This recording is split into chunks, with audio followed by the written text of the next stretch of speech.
get the recording going.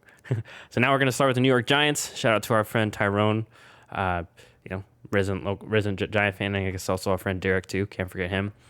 So let me go over what they went through. I'm sorry. Once again, I should have had the Google Doc for this. Bad on me. You're good. Alrighty. So lost wide receiver Golden Tate. Also the right tackle Cameron Fleming, which I'm only mentioning that because they've had line issues for feels like forever. Also lost wide receiver Dante Pettis. Big loss we mentioned in the Vikings episode. Defensive lineman Dalvin Tomlinson, who I really liked, he also left as well. B.J. Hill was another depth kind of lineman that they had that they lost. And then looks like that is about it in terms of losses. Additions.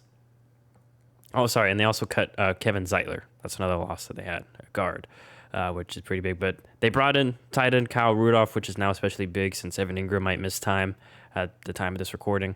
Also brought in John Ross, who already has a hamstring injury. Brought in defensive line Danny Shelton, who I think is a solid fill-in. Center, I think they traded for him recently. I forget. But Billy Price from the Bengals, they brought him in. Grabbed cornerback Adoree Jackson from the Tennessee Titans. I'm only mentioning this because I know Packer fan, but traded for Josh Jackson, our former second-round pick from the Green Bay Packers. Brought in Mike Glenn as a backup quarterback and Devontae Booker as a running back. And then that looks like to be it. Oh, I gotta forget. Wide receiver Kenny Gallaudet was their big signing for the free agency. We all know that they are New York, so they do get their hands into free agency a lot.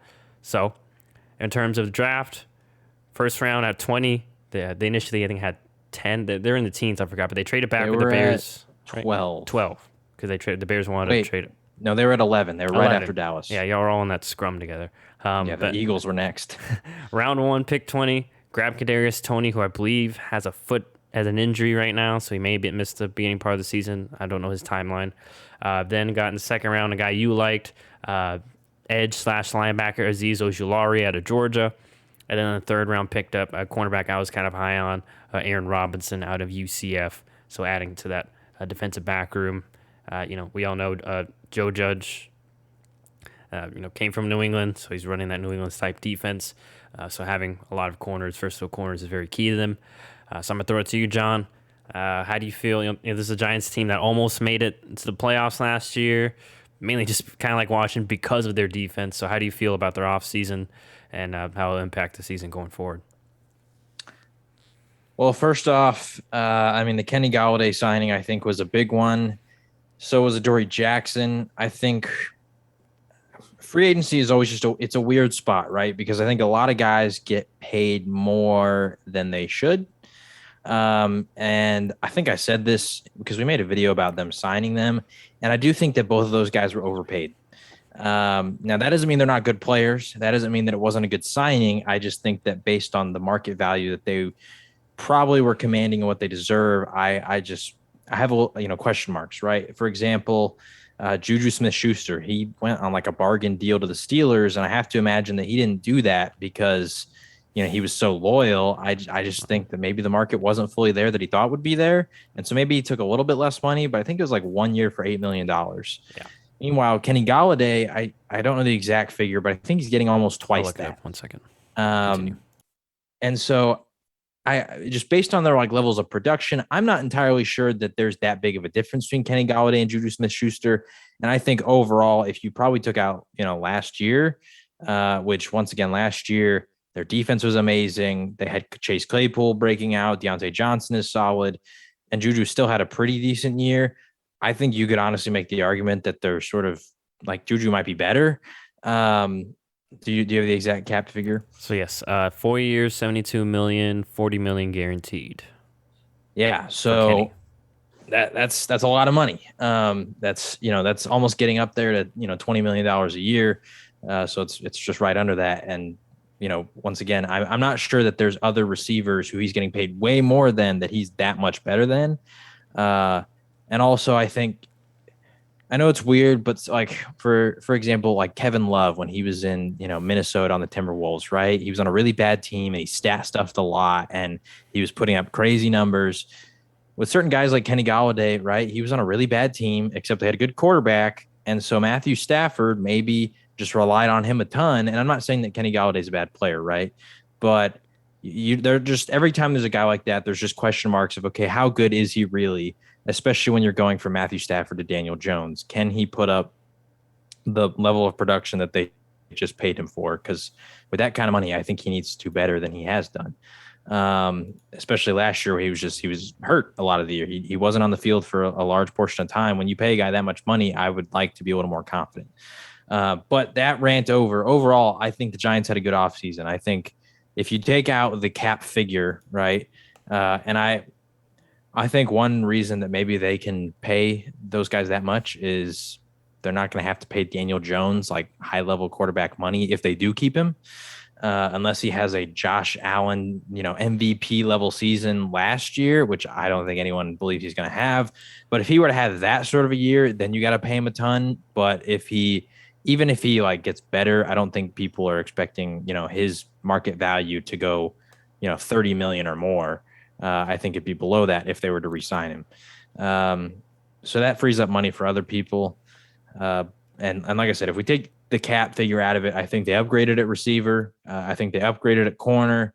I really like Azeez Ojulari. I think maybe it's going to take a little bit of time for him to really grasp the NFL, because he's one of those guys like Brian Burns to where he's a little bit undersized, but he has really good athleticism. And when you're going up against these just monstrous, tackles like Tyron Smith or David Bakhtiari or Tristan Wirfs, I don't know which side of the field Ojulari is going to line up on, but I'm just naming off tackles that he's got on his schedule. Like those guys are big, they're athletic, they're just beasts. And so it might take a little bit more time for him to develop into the NFL. But just from a technique standpoint, I thought he was the best pure pass rusher in the draft. I think we were both, you were more high on Kadarius Toney than I was, but I think it was a solid pick. And Saquon Barkley comes back healthy. I mean, there was just a lot of positive moves that the Giants made throughout their offseason, but none of them addressed the main questions I have about the New York Giants, and that is Daniel Jones, Jason Garrett, and this offensive line, really. I mean, they added a few offensive line guys like Billy Price, but I think they really like their starting center. I can't remember his name. All I know is he's got the long hair and he loves talking trash. He gets into it every time they play the Cowboys. I'm not going to. I thought about messaging Rowan right now because he probably would instantly answer back. No, don't ask him. It doesn't matter. He's not that relevant today. So anyway, so I still just have questions about their offensive line, Daniel Jones, Jason Garrett. But Jason Garrett, I mean, maybe I'm a little too harsh on him because I'm a Cowboys fan, but I feel like when I saw this guy be the coach of my team for over a decade, at some point you would sort of understand like, okay, this is who he is. And that's how I feel like I know about Jason Garrett. And I think there's a lot of times where he lacks creativity, and that's going to come back to bite any offense. And I feel like most of those times are in crucial moments, like third down, when you're going forward on fourth down. And I don't know if he has the same luxury that he had in Dallas, right? So there was times where on third downs, he would just run the ball, and sometimes it'd work out, but they had a really good offensive line, and the Giants don't have that. And so I think with the lack of offensive line talent, you have to sort of scheme up things that are going to, get the ball out quick and make a play happen. And I'm just not sure that Jason Garrett is the guy to do that. Daniel Jones, honestly, the way that I'm expecting this season to go, unless he, completely proves me wrong, I'm not expecting a massive jump, and I'm more than likely expecting the Giants to look for their next quarterback after this move. Now, I also said that about Baker Mayfield last year, and it looks like all signs are pointing towards them re-signing him to a big deal because they had a successful year. But also the Browns, unlike the Giants, once again, have one of the best offensive lines in football, and with a bad offensive line, it's just hard to do good. And I think that affects Saquon Barkley too. I think that there's like a cap on the ceiling that he can reach because of the offensive line play. And so, yeah, I mean, I think they had a good offseason. I don't think they addressed the concerns I do have. Maybe they're banking on internal improvement because they do have a couple of high draft picks along that offensive line. Matt Pert was a third rounder, I think. He's the right tackle. Will Hernandez is still there. He's playing right guard now, and I believe he was a second round pick. Andrew Thomas, who it's looking like a bad pick right now because Mekhi Becton looks so monstrous. Tristan Wirfs, Jedrick Wills. Jedrick Wills for the Browns. I mean, there was just a lot of tackles that went after him that have looked really good. And yeah, I still have question marks about him, but he was a first rounder. He was the 4th overall pick, so maybe he can develop into something. It was just interesting that I thought he was the best just pure pass blocker in the draft, and last year he just did not look like that. So who knows? I mean, I'll turn it over to you because I feel like I've kind of been rambling a little bit, but okay. I don't feel like they addressed the main concerns that I have about this team, and although they did upgrade at other spots, I'm not sure they got that much different. Yeah, so I'll start with defense. I'll start with the good news. Yeah, I think defensively, which you alluded to, I think they'll be at least the same or better. I liked the Adoree Jackson grab. I liked, I mentioned the rookie that they grabbed, Robinson, that I almost blanked on. And then, even though they lost Dalvin Tomlinson, they brought in, Danny Shelton, who's similar with, knows the New England system because he's been in New England, went to, worked with Matt Patricia in Detroit. And then, obviously Blake Martinez another year. And so I'm not worried about their defense, as are you. But yeah, my concerns lie on the offense. I'll start with the offensive line. Just wasn't that impressive in preseason when the starters did play, especially like you mentioned, Andrew Thomas. He just hasn't looked like the number 4 overall pick. And it does hurt when guys like Mekhi Becton had a really good year, like you just went on about. And then also too, first round this year, I mean, could have gotten our guy Christian Darrisaw. He was falling, and I thought, man, I remember sitting there going, man, they get Darrisaw, that's a really good pick. And obviously they got Tony. I understand because you get Darrisaw and he misses again. It looks kind of bad on you, but I mean, at the same time, like you got to keep taking chances, taking stabs. Eventually, you're gonna get one right. And like you just, but also I will say they're kind of in that awkward position where they just drafted those other 2 guys, yeah. So maybe. Well, and Peart's a 3rd rounder, so it's like, yeah, it's not like a lot of pressure. If they could make it work, move him to guard or something. I know he was more raw coming out, so it's. Or maybe you can get Darrisaw to play guard. You figure this out. I think Elijah Vera Tucker was also there at 20, and he was. I think he was there before they traded back, but I think he went like 15. Did he? I forget. Did the Jets trade up and get him? Oh, I forgot. Yeah, they traded up and got. I forgot. I'm in my head. I'm still thinking they had 23. Yeah, bet they traded up. But regardless, I mean they had that, and then, so. It is disappointing because, like John mentioned, I just feel like we're not going to see Saquon to his full ability, and maybe that also limits what Jason Garrett can do because he's not confident these if he wants to pull one of them or do some kind of creative run or play actions, like can I trust his offensive line? I'm not going to name any names, I don't know, but can I trust Matt Peart to win his one-on-one battle this time against Montez Sweat? Then also, like the other issue that John mentioned that I have too is Daniel Jones. He's like the opposite of Eli, and maybe because he watched Eli at the start, but Eli's issue was at the end of his career was he started looking toward the pressure and he'd get rid of the ball real fast. Even though the pressure wasn't really getting there. While Daniel Jones, it's like he watched him, it's like, okay, so I need to be more patient in the pocket. And at times it's like, no, Daniel, you need to get out of the pocket. You're too patient in the pocket, and that's why you get strip sacked so many times.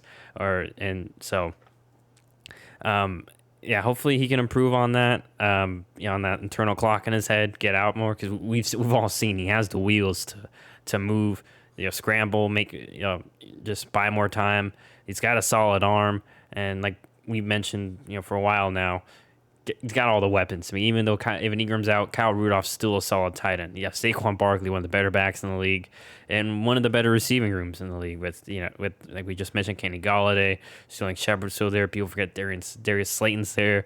You get Kadarius Toney back. You're 4 deep. Like, man, that's a lot of quarterbacks will like that. So you have a very good defense behind you too. So you don't have to worry about playing catch up, or there's not a lot of pressure on the offense. Just take care of the ball is the main focus. So, honestly, yeah, I'm with you, John. I think this team will be looking for a quarterback in the offseason. I think they'll just miss out on the playoffs again. Regardless, this will be a tough team to play. I think, like I mentioned with Mitch's I almost said the wrong team name. Washington football team.